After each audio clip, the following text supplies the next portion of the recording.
बिस्मिल्लाहिर्रहमानिर्रहीम। अस्सलाम वालेकुम नाज़रीन इकराम, गवर्नमेंट ऑफ पाकिस्तान ने वफाकी बजट 2022-2023 जो है वो पेश कर दिया है, जिसका हुजम यानी कि जो कि टोटल उसकी मालियत बनती है वो तकरीबन 95 खरब बनती है, जो कि 9500 अरब के नाम से भी जाना जाता है। तो नाज़रीन, क्या आप जानते हैं कि ये 95 खरब गवर्नमेंट ऑफ पाकिस्तान कहाँ कहाँ पे खर्च करेगी?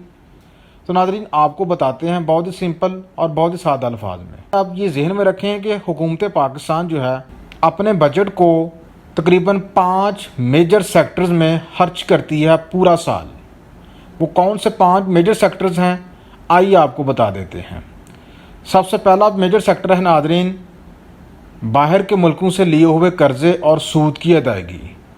पाकिस्तान के टोटल बजट का तकरीबन 45% जो है ये सूद की अदायगी और बाहर से लिए हुए कर्ज़ों की अदायगी में खर्च होता है। बाकी बचा 55% नाज़रीन, इससे पूरा मुल्क चलाया जाता है। टोटल बजट का 45% चला गया बाहर के मुल्कों के कर्ज़ों की वापसी के लिए और सूद की वापसी के लिए, और बाकी बच गया 100 में से 55%। उस 55% में से नाज़रीन तकरीबन 20% जो है वो डिफेंस की नज़र हो जाता है, डिफेंस के लिए मुख्तस कर दिया जाता है। बाकी बचा 35% में से नाज़रीन तकरीबन 20% सूबों को दे दिया जाता है NFC अवार्ड के तहत। बाकी बचा 15%। उन 15% में से 10% नाज़रीन हर साल गवर्नमेंट तरक्याती बजट के लिए मुख्तस करती है और अपने अखराजात के लिए जो है वो इस्तेमाल करती है, जिसमें गवर्नमेंट के मुलाजमीन और हुकूमत के अखराजात शामिल हैं। बाकी बचा 5%।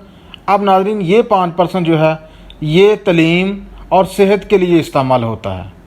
अब आप खुद अंदाज़ा लगा लें कि जिस मुल्क में 5% सेहत और तलीम के लिए इस्तेमाल होता है टोटल बजट में से, वो मुल्क तलीम के मैदान में कैसे आगे निकलेगा और वहाँ पे सेहत के मैदान में कैसे वो मुल्क तरक्की करेगा। ये वो सवाल है जो कि हमारी नज़रों में हमेशा खटकता रहेगा। खुदा हाफिज़। तो ये वो मेजर सेक्टर है नाज़रीन जहाँ पे पाकिस्तान का वफाकी बजट हर साल स्पेंड होता है।